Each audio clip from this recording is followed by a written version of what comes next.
This is the Lone Creator YouTube. We hope this video helps. You open YouTube on your phone or PC, and you find the cast or connected devices icon. Tap it. You locate the TV name that shows as connected because you need to target that specific session.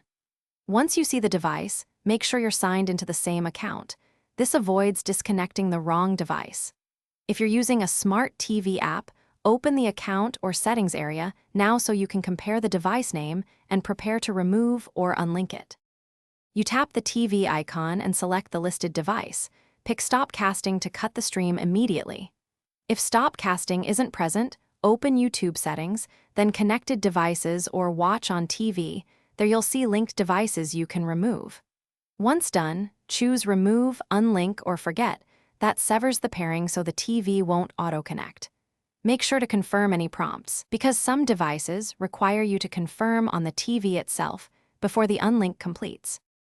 You finish by removing the TV from linked devices so it won't reconnect automatically. This is the step that prevents future sessions. If the TV still shows as paired, sign out of YouTube on the TV app or change the account there, and then sign back into your personal device. If problems persist, restart the YouTube app, reboot the TV or router, and retry unlinking.